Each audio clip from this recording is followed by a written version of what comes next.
Hello friends, welcome on your YouTube channel Raj study point. आज हम class seventh geography chapter 1 हजार वर्षों के दौरान हुए परिवर्तनों की पड़ताल।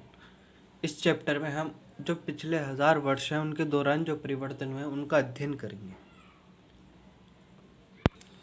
मानचित्र 1 और 2 पर नज़र डालिए। मानचित्र 1 अरब भूगोलवेत्ता अल इदरीसी ने 1154 में बनाया था। ये जो मानचित्र 1 है, ये वाला, ये 1154 में अरब भूगोलवेत्ता अल इदरीसी द्वारा बनाया गया था। यहाँ जो नक्शा दिया गया है वह उसके द्वारा बनाया गया दुनिया के बड़े मानचित्र का एक हिस्सा है। ये जो नक्शा है अरब भूगोलवेत्ता अल इदरीसी द्वारा बनाया गया दुनिया का जो मानचित्र था, उसी मानचित्र का ये केवल एक हिस्सा है।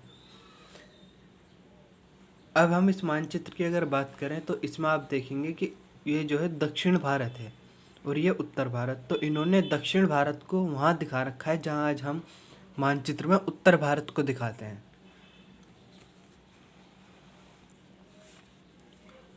मानचित्र 2 एक फ्रांसीसी मानचित्रकार ने 1720 में बनाया था। दोनों नक्शे एक ही इलाके के हैं मगर उनमें काफ़ी अंतर है। अल इदरीसी के नक्शे में दक्षिण भारत को उस जगह है जहाँ आज हम उत्तर भारत ढूंढेंगे। मतलब उत्तर भारत जहाँ है आज, वहाँ पर अल इदरीसी ने वहाँ क्या बना रखा है, दक्षिण भारत। मानचित्रकार कौन होता है? मानचित्रकार वह व्यक्ति होता है जो मानचित्र या नक्शे बनाता है। मानचित्र 2 पहले मानचित्र के बनने के लगभग 600 वर्ष बाद बनाया गया। इसकी काल अवधि में उपमहाद्वीप के बारे में सूचनाएं काफ़ी बदल गई थी। मतलब ये जो मानचित्र 2 है फ्रांसीसी द्वारा जो बनाया गया है, चित्रकार द्वारा, तो इस टाइम में उपमहाद्वीप के बारे में काफ़ी सूचनाएं बदल चुकी थी। यह नक्शा हमें ज़्यादा परिचित लगेगा अगर हम मानचित्र 2 पर नज़र डालें। ये वाला मानचित्र, तो ये नक्शा हमें परिचित लगेगा, इस नक्शे से हम परिचित हैं। आज का भी नक्शा कुछ इसी प्रकार बनाया जाता है। नई और पुरानी शब्दावली। अगर समय के साथ साथ सूचनाओं के संदर्भ बदलते हैं तो भाषा और अर्थों के साथ क्या होता है? ऐतिहासिक अभिलेख कई तरह की भाषाओं में मिलते हैं और ये भाषाएं भी समय के साथ साथ बहुत बदली हैं। उदाहरण के लिए मध्य युग की फारसी आधुनिक फारसी भाषा से भिन्न है। मतलब समय के साथ साथ भाषा में भी परिवर्तन होता है और उसके जो शब्द हैं उनके अर्थ भी बदल जाते हैं। जैसे मध्य युग की अगर फारसी की बात करें तो वह आधुनिक फारसी से बहुत भिन्न है। ये भिन्नता सिर्फ व्याकरण और शब्द भंडार में ही नहीं आई है, समय के साथ शब्दों के अर्थ भी बदल जाते हैं। मतलब व्याकरण और शब्द भंडार में ही नहीं बल्कि समय के साथ शब्द जो हैं उनके अर्थ भी बदल जाते हैं। उदाहरण के लिए हिंदुस्तान शब्द ही लीजिए, आज हम इसे आधुनिक राष्ट्र राज्य भारत के अर्थ में लेते हैं। 13वीं सदी में जब फारसी के इतिहासकार मिन्हाज सिराज ने हिंदुस्तान शब्द का प्रयोग किया था तो उसका आशय पंजाब, हरियाणा और गंगा यमुना के बीच में स्थित इलाकों से था। जब 13वीं सदी में फारसी के जो इतिहासकार थे मिन्हाज सिराज, उन्होंने हिंदुस्तान शब्द का प्रयोग किया तो उनका जो आशय था हिंदुस्तान शब्द से, वो केवल पंजाब, हरियाणा और गंगा यमुना के बीच में स्थित जो इलाके थे उनसे था। मतलब अगर राजनीतिक अर्थ में उन इलाकों का जो इस्तेमाल किया गया था वो इलाके थे जो दिल्ली के सुल्तानों के अधिकार में क्षेत्र में आते थे। जैसे जैसे सल्तनत का प्रसार के साथ साथ इस शब्द के अंतर्गत आने वाले क्षेत्र भी बढ़ते गए। जैसे दिल्ली सल्तनत का विस्तार हुआ तो हिंदुस्तान शब्द के अंदर आने वाले इलाके जो थे वो भी, उनका दायरा भी बढ़ता गया। लेकिन हिंदुस्तान शब्द में दक्षिण भारत का समावेश कभी भी नहीं हुआ। इसके विपरीत 13वीं और 16वीं सदी के आरंभ में बाबर ने हिंदुस्तान शब्द का प्रयोग इस उपमहाद्वीप के भूगोल, पशु पक्षियों और यहाँ के निवासियों की संस्कृति का वर्णन करने के लिए किया। जब बाबर आया 16वीं सदी में तो उसने हिंदुस्तान शब्द का जो प्रयोग है उपमहाद्वीप के भूगोल, पशु पक्षी और लोगों, यहाँ जो के निवासी हैं उनकी संस्कृति का वर्णन करने के लिए प्रयोग किया था इस शब्द का। यह प्रयोग 14वीं सदी के कवि अमीर खुसरो द्वारा प्रयुक्त शब्द हिंद के ही कुछ समान था। 14वीं 14वीं सदी में जो कवि थे अमीर खुसरो, उन्होंने हिंद शब्द का प्रयोग किया था और हिंदुस्तान शब्द कुछ कुछ उसी के समान है। मगर जहां भारत को एक भौगोलिक और सांस्कृतिक तत्व के रूप में पहचाना जा रहा था, वहां हिंदुस्तान शब्द से वे राजनीतिक और राष्ट्रीय अर्थ नहीं जुड़े थे जो हम आज जोड़ते हैं। मतलब भारत को एक भौगोलिक और सांस्कृतिक तत्व के रूप में जाना जा रहा था पूरे, लेकिन हिंदुस्तान केवल उसी इलाके के लिए प्रयोग किया जा रहा था जो एक राजनीतिक रूप में उनके इलाके में आता था।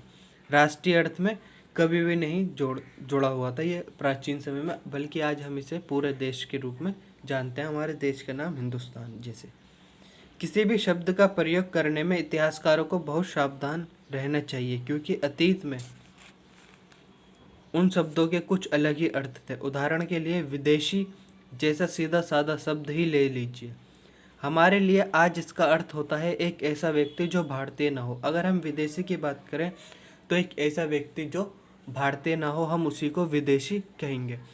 जबकि मध्य युग में क्या होता था, मध्य युग में मानो किसी गांव में आने वाला कोई भी अनजान व्यक्ति जो समाज या संस्कृति का अंग न हो, विदेशी कहलाता था।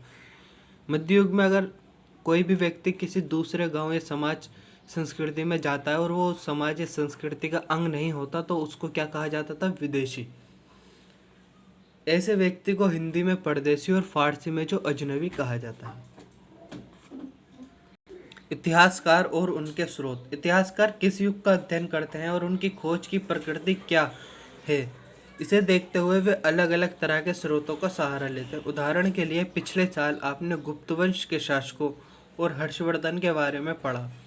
इस पुस्तक में हम मोटे तौर पर 700 से 1750 ईस्वी तक लगभग 1000 वर्षों के बारे में पढ़ेंगे। इस काल के अध्ययन के लिए इतिहासकार जिन स्रोतों का प्रयोग करते हैं, उनमें आपको बहुत सी बातें ऐसी मिलेंगी जो पिछले युग से वैसी ही चली आ रही हैं। इतिहासकार इस काल के बारे में सूचना इकट्ठी करने के लिए अभी भी सिक्कों, शिलालेखों, स्थापत्य यानी भवन निर्माण कला तथा लिखित सामग्री पर निर्भर करते हैं। इतिहासकार अगर अध्ययन करते हैं तो वे ढूंढते हैं कि सिक्के मिले उन्हें उस टाइम के, शिलालेख, कुछ स्थापत्य कला हो और लिखित सामग्री जैसे अभिलेख मिल जाए उन्हें, जिनका वे अध्ययन करके उस टाइम के बारे में पता कर सकें। पर कुछ बातें पहले से काफ़ी भिन्न भी हैं। इस युग में प्रामाणिक लिखित सामग्री की संख्या और विविधता आश्चर्यजनक रूप से बढ़ गई। इसके आगे इतिहासकार सूचनाओं के दूसरे प्रकार के स्रोतों का इस्तेमाल धीरे धीरे कम करने लगे। इस समय के दौरान कागज क्रमशः सस्ता हो गया और बड़े पैमाने पर उपलब्ध भी होने लगा। लोग धर्म ग्रंथ, शासकों के वृत्तांत, संतों के लेखन तथा उपदेश, अर्जियां, अदालतों के दस्तावेज, हिसाब तथा करों के खाते आदि लिखने के इसका उपयोग करने लगे। धनी व्यक्ति, शासक, जन, मठ तथा मंदिर पांडुलिपियां एकत्रित किया करते थे। धनी व्यक्ति जो है वो शासक, जन, मठ तथा मंदिर में पांडुलिपियां एकत्रित किया करते थे। इन पांडुलिपियों को पुस्तकालयों तथा अभिलेखागारों में रखा जाता था। पांडुलिपि क्या होती है? ऐसी पुस्तक जो हाथ से लिखी होती है, और इन्हें एकत्रित कहाँ किया जाता था? अभिलेखागारों में।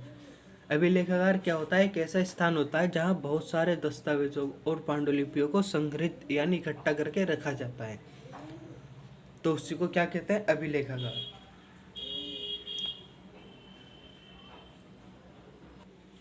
नए सामाजिक और राजनीतिक समूह। सन 700 से 1750 के बीच के 1000 वर्षों का अध्ययन इतिहासकारों के आगे भारी चुनौती रखता है। मुख्य रूप से इसलिए कि इस पूरे काल में बड़े पैमाने पर और अनेक तरह के परिवर्तन हुए। इस काल में जो है 1000 वर्षों के दौरान बड़े पैमाने पर और अनेक तरह के परिवर्तन हुए, तो इसलिए इतिहासकारों को चुनौतियों का सामना करना पड़ता है। इस काल में अलग अलग समय पर नई प्रौद्योगिकी के दर्शन होते हैं, जैसे सिंचाई में रहट, कताई में चरखे और युद्ध में आग्नेय शास्त्रों, बारूद वाले हथियारों का इस्तेमाल होने लगा। इस उपमहाद्वीप में नई तरह का खान पान भी आया, जैसे आलू, मक्का, मिर्च, चाय और कॉफ़ी। ये ऐसे खान पान थे जो भारत से बाहर से आए और उपमहाद्वीप में आए। ध्यान रहे कि ये तमाम परिवर्तन, नई प्रौद्योगिकियां और फसलें उन लोगों के साथ आए जो नए विचार भी लेकर आए। मतलब ये जो प्रौद्योगिकियां, परिवर्तन थे, ये उन लोगों के द्वारा आए जो नए विचार लेकर उपमहाद्वीप में आए, जो बाहर से आए थे। परिणाम स्वरूप यह काल आर्थिक, राजनीतिक, सामाजिक और सांस्कृतिक परिवर्तनों का भी काल रहा। इस युग में लोगों की गतिशीलता एक स्थान से दूसरे स्थान पर आना जाना भी बहुत बढ़ गया था।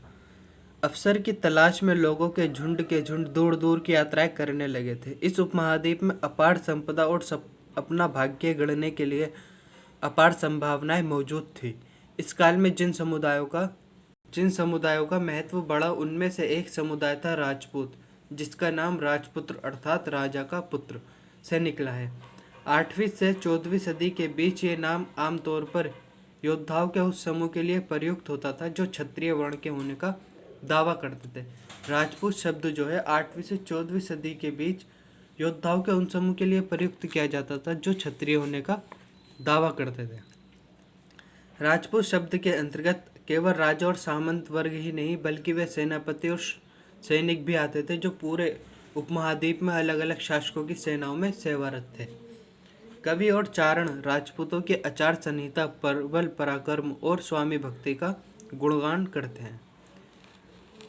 इस वीडियो में इतना ही, मिलते हैं नेक्स्ट वीडियो में। वीडियो अच्छी लगी हो तो वीडियो को लाइक करें, अपने फ्रेंड्स के साथ शेयर करें और हमारे यूट्यूब चैनल राज स्टडी पॉइंट को सब्सक्राइब करें। Thank you.